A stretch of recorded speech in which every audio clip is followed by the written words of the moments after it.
चर्चा होगी। और चलिए आगे बढ़ते हैं, बात करते हैं भोपाल की, जहां से बड़ी खबर मिल रही है। राजधानी भोपाल में एनआईए की दबिश जारी है।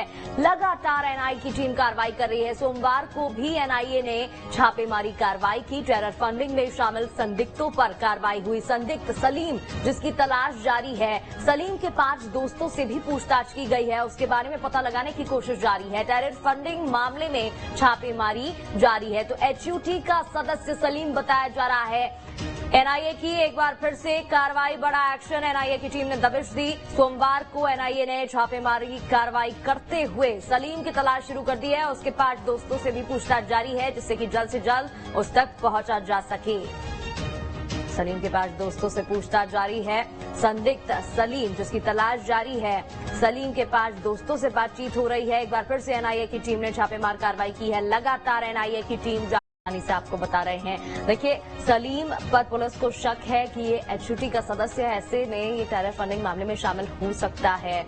जिस तरीके से सबूत मिल रहे हैं, ऐसे में अब जांच जारी है। और चलिए इस पर ज्यादा बातचीत करेंगे। हमारे साथ संवाददाता जितेंद्र भोपाल से जुड़ गए हैं। जितेंद्र, क्या कुछ कार्रवाई अभी तक, क्या कुछ खुलासे हुए हैं? देखिए, अगर हम बात करें तो लगातार एनआईए की जो दबिश है वो मध्य प्रदेश की राजधानी भोपाल में देखने को मिल रही है। रविवार को भी हमने देखा था कि एनआईए की टीम ने राजधानी भोपाल के अलग अलग इलाकों से दबिश दी थी और कई लोगों को हिरासत में दिया। करीब 11 लोगों को हिरासत में लिया था और 11 लोगों को हिरासत में लेने के बाद पूछताछ की थी और उसके बाद देर रात तक उन्हें छोड़ दिया था। 11 घंटे से ज्यादा समय तक पूछताछ चली थी। इसके बाद टीम वापस दिल्ली चली गई थी। लेकिन देखिए, एक बार फिर से सोमवार को टीम के सदस्य भोपाल आते हैं और भोपाल में जहांगीराबाद इलाके के आसपास से करीब 5 लोगों को, युवकों को हिरासत में लेते हैं। बताया जा रहा है कि जो एक संदिग्ध है, ये माना जा रहा है जो कि वो एचयूटी का सदस्य हो सकता है। और ऐसे में उस सलीम की जो तलाश है वो लगातार एनआईए की कर रही है और उसी की तलाश को लेकर लगातार जो पूछताछ है वो की जा रही है। करीब 5 लोगों को हिरासत में लिया था और 5 लोगों से भी घंटों तक पूछताछ की और उसके बाद उन्हें भी छोड़ दिया, क्योंकि सलीम अभी भी एनआईए की गिरफ्त से दूर है।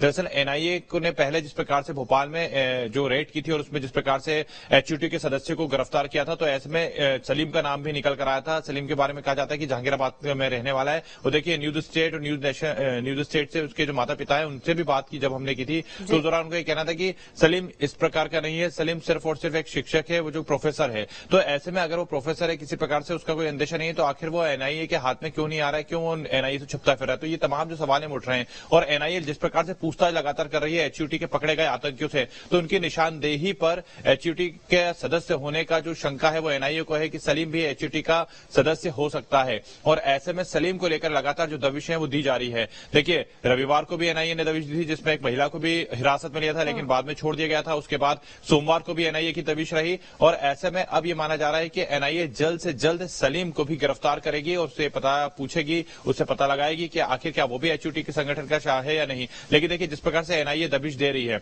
और सलीम जिस प्रकार से फरार चल रहा है, तो ऐसे में तमाम जो चीजें हैं वो इस बात की ओर इंगित करती है कि कहीं ना कहीं सलीम भी एचयूटी का सदस्य हो सकता है, क्योंकि लगातार एनआईए का मध्य प्रदेश में आना। ठीक है आपने जितेंद्र, और ऐसे में लगातार जांच भी हो रही है। बहुत बहुत शुक्रिया तमाम जानकारी देने के लिए।